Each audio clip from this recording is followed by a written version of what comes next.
Napoleon Bonaparte, the most feared man in Europe, conqueror of kingdoms, destroyer of coalitions, taken down by something smaller than a breadcrumb. Not muskets, not cannons. Lice, tiny, jumpy, six-legged assassins. His invincible Grande Armée marched into Russia like gods, and came back looking like a tragic before and after commercial for poor life choices. 500,000 men, undone not by bullets, but by bad hygiene and body heat. The greatest strategist in history lost to an enemy he couldn't even see.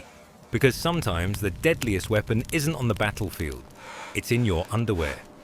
This is the story of how Napoleon's empire didn't collapse from war, but from a microscopic revolution. Alright, grab your mental baguette and buckle in. Before Napoleon's army was eaten alive by invisible bugs, he was eating Europe for breakfast. This man was that guy. The original main character energy. By 1812, he'd basically turned half the continent into his personal LinkedIn network. Spain, intern, Italy, assistant manager, Germany, middle management. But success has side effects, mainly ego, and Napoleon's ego could have its own postal code. So when the Russian Tsar Alexander I decided to ghost him, breaking trade rules and refusing to come to his continental system party, Napoleon did what every overly dramatic genius does. He decided to ruin everyone's life about it. Russia won't play nice? Fine. I'll just march 600,000 men into Siberian winter and teach them the consequences of bad vibes. Spoiler, bad vibes won. Let's set the scene. It's summer 1812. The French army is strutting east like they're on a victory parade. These guys aren't just soldiers. They're influencers of war. They're dressed sharp, their drums are banging, and morale's so high it's basically an illegal substance. Napoleon looks at Russia on the map and thinks, this, easy, it's just one more country. How big could it be? Ah, classic last words. Because Russia isn't a country, it's a climate with a government. The invasion starts smooth, like Disney montage smooth. They cross the Niemen River with banners flying, music blasting, and Napoleon doing his best hero of destiny stare. Except, Russia doesn't fight back. They just leave. Napoleon marches deeper and deeper, expecting big battles, glory, fireworks. But the Russians keep retreating, burning everything as they go. Cities, crops, livestock, poof, gone. And this is where things start to itch. Literally. Because when 500,000 men march hundreds of miles through mud, sweat, and bad decisions, they don't exactly smell like victory. They smell like a middle school locker room that's been left in the sun. And that's when Napoleon's secret enemies sneak onto the stage. Tiny, invisible, bloodthirsty freeloaders. Body lice. No one notices, at first, but these weren't just any lice. These were elite, veteran guerrilla warfare lice, carriers of typhus, a disease with better kill stats than most generals, and as the army keeps marching, they multiply. By the thousands, by the millions, eating, biting, infecting. They're like the world's first biological army, and their general is nature itself. Napoleon thinks he's conquering Russia. In reality, his soldiers are slowly being conquered, from the inside out. But hey, it's not a problem yet. They've still got morale, momentum, and memes about how Moscow's only a few days away. Sure, half the troops are scratching like maniacs, some are getting fevers, but Napoleon's too busy planning his victory parade to notice. Until one day, a soldier collapses mid-march, then another, then an officer, and that's when the whispers start. It's not the Russians killing us. It's something else. That's the setup. Europe's most powerful man marching into the world's biggest country, with 500,000 men, a destiny complex, and a microscopic army of doom hiding in his coat seams. And next, everything starts to unravel. All right, so Napoleon's army is marching across the world's largest freezer aisle, confident, dramatic, and deeply unbathed. The vibes, Immaculate. The hygiene? Criminal. The deeper they go into Russia, the stranger it gets. The Russians keep retreating. Towns are empty. Food is gone. Water's bad. Even the horses are side-eyeing their riders like, "Bro, this feels like a setup." The first signs of disaster aren't loud. They're gross. Uniforms are crawling. Men start complaining of fevers, chills, mysterious rashes. At first, the officers dismiss it. A few bug bites never killed anyone. Oh, sweet summer children. Because these lice were carrying typhus, a bacterial infection that turns soldiers into walking bombs of fever and delirium. Once infected, you've got about a week before you start hallucinating Napoleon's hat asking for directions. Still, the French keep marching. And somehow, they do reach Moscow. It's September 1812. Napoleon rides in expecting glory, champagne, maybe a dramatic speech about destiny. Instead, he finds a ghost town, empty streets, no food, no Tsar, no surrender. And then, because Russia loves drama, the city bursts into flames. It's like the world's most expensive "surprise, you played yourself" moment. Napoleon stands there, watching Moscow burn, realizing that even when he wins, he still loses. He's the most powerful man in the world, and he's surrounded by smoke, ash, and 300,000 increasingly itchy men. This is where the real chaos begins, because the typhus outbreak isn't just spreading, it's evolving. The more soldiers that die, the more lice jump ship, moving to fresh hosts like they're at an all-you-can-eat buffet. Soon, hospitals overflow. Then the hospitals become breeding grounds. Napoleon's medics try everything: burning clothes, shaving heads, pretending the problem isn't real. Nothing works. The disease doesn't care about rank or valor. Generals die next to privates, and no one can even tell who's French anymore under all the dirt and despair. And here's the kicker: the Russians barely have to fight. They just let nature do its thing. Somewhere, Tsar Alexander is sipping tea, whispering to God, "Thanks for the assist." Now, Napoleon's not stupid. He sees the sickness spreading, the supplies vanishing, the horses collapsing. But his ego, his brand, won't let him stop. He's still thinking in cinematic terms. This is fine. I just need one decisive victory. One dramatic comeback. Cue the soundtrack. But that's not how biology works. You can't negotiate with bacteria. You can't outflank a fever. Napoleon's soldiers, once gods of war, are now ghosts, scratching, shivering, muttering nonsense about home.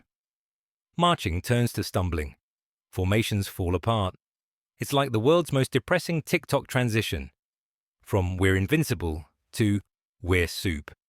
And the weather, oh, the weather finally joins the fight. Winter arrives like a supervillain entering on cue. Temperatures drop below zero. The roads turn to ice. Horses die by the thousands. Men wrap themselves in whatever they can find. Fur flags each other. Napoleon orders retreats, regroupings, reassurances. But the lice don't retreat. They don't negotiate. They just keep eating. By November, the army isn't an army anymore. It's a moving cemetery. Let's take a step back. Napoleon's entire career was built on precision. He saw war as math. You calculate, you move, you win. But what happens when the enemy can't be calculated? When your grand strategy collapses because your men can't stop scratching long enough to hold a musket? That's the cruel comedy of history. The most disciplined army ever built, defeated by insects. The man who redrew the map of Europe, undone by the world's smallest soldiers. You can almost hear history laughing. And the funniest part? Napoleon had a personal valet whose job was literally to pick lice off his emperor's clothes. Imagine that LinkedIn title: Professional Lice Removal Specialist for His Imperial Majesty. But even that wasn't enough. The disease reaches his command staff. Even his marshals start to fall sick. And Napoleon's invincible aura starts to crack. This isn't just a physical defeat, it's psychological. The soldiers lose faith, the officers lose hope, and Napoleon? He loses control. His empire, once unstoppable, is now unraveling, thread by thread, cell by cell. And as the snow starts to fall heavier, he finally realizes something horrifying. He didn't just invade Russia, he invaded nature. And nature doesn't lose. So there it is, the greatest army Europe had ever seen, marching home in what looks less like a retreat and more like a sad pilgrimage, sponsored by hypothermia. It's December 1812. The snow doesn't fall anymore. It attacks. Napoleon's men are starving, sick, and scratching. Their uniforms hang off them like haunted laundry. Horses collapse mid-step and are eaten within minutes. The road to Vilnius becomes a buffet of despair. And the lice, oh, the lice are thriving. The real winners of the Russian campaign. At this point, Napoleon has officially lost control. The Grande Armée isn't grand anymore. It's barely an armée. Discipline is gone. Command structures? Gone. Morale? Gone, then eaten by frostbite. Men wander through the snow in silence, wrapped in rags, whispering to themselves like history's saddest zombies. Others hallucinate warmth and walk straight into the cold. And still, through all of it, Napoleon refuses to admit defeat. Because that's his real curse. Not arrogance, not destiny, but denial. Somewhere between Smolensk and the Berezina River, the Emperor of France, the man who once controlled half of Europe, starts to look small. And then comes the Berezina, the river crossing that becomes the symbol of total collapse. Picture it, frozen river, collapsing bridges, cannon fire raining down, thousands of men trying to cross while lice still feast under their coats. Napoleon orders makeshift bridges built. The engineers do their best, hammering wood together in -20 degrees. The first bridge collapses. The second nearly does too. Men, horses, wagons, everything plunges into the freezing water, and for a moment the entire empire seems to sink with them. Somehow, Napoleon makes it across. He stands on the other side, looking back at what was once his masterpiece, now a graveyard in motion. He doesn't cry, he doesn't shout, he just stares. Because what's there to say when the universe itself has told you no? And if that wasn't cosmic enough, the disease keeps spreading even during the retreat. The lice don't care that you're losing. They're just clocking in for another shift. This is where history gets poetic and kind of darkly funny. Napoleon's genius was built on control. He planned every battle, every move, every cannon shot. But lice, you can't plan around lice. They don't negotiate. They don't retreat. They're the universe's way of saying, you may be a god on the battlefield, but you're still just another mammal. That's the tragedy and the comedy of it. This man could outthink armies, but couldn't outwash his underwear. By the time the remnants of the Grande Armée crawl out of Russia, fewer than 100,000 remain. From 600,000 to less than 100,000. And not because of bullets or bayonets, but because of parasites, disease, and pride. Napoleon survives, physically at least, but something in him breaks. The myth of invincibility, gone. The dream of empire, frozen somewhere along the Berezina. He returns to Paris, pale, haunted, and still refusing to admit just how bad it was. To the public, he spins it as a strategic withdrawal. But behind closed doors, even his marshals know the empire's glory froze to death that winter.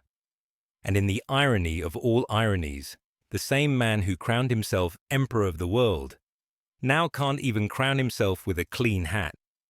But here's the thing. Napoleon wasn't entirely wrong to think he could bend the world to his will. For years he did.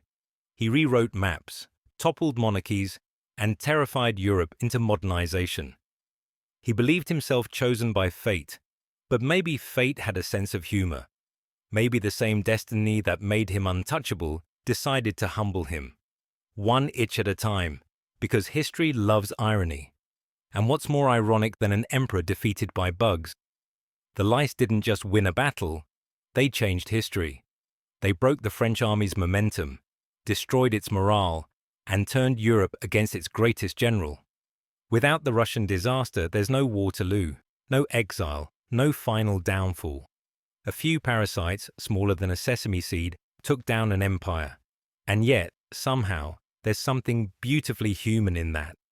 Because for all his genius, Napoleon still sweated, bled, and suffered like everyone else. Even the mightiest conqueror is still part of nature's food chain. Years later, historians would look back on the campaign and call it a lesson in hubris. Doctors would dig through frozen uniforms and confirm it. Typhus killed more men than war ever could. And schoolchildren would learn that Napoleon, the man who almost ruled the world, lost because of poor laundry management. It's tragic. It's absurd. It's perfectly poetic. And if Napoleon's ghost is still wandering somewhere, you can bet he's scratching. Because that's what happens when history bites. It never really stops itching. So the next time someone brags about being unstoppable, remember, even the greatest empire in history was undone by something that fits under a fingernail. Napoleon had strategy. Russia had winter. But destiny had lice.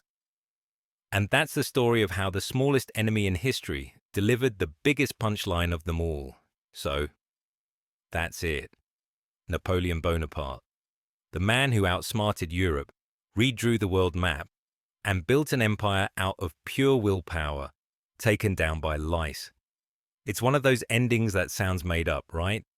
Like a bad high school essay. Then everyone died because they forgot to do laundry.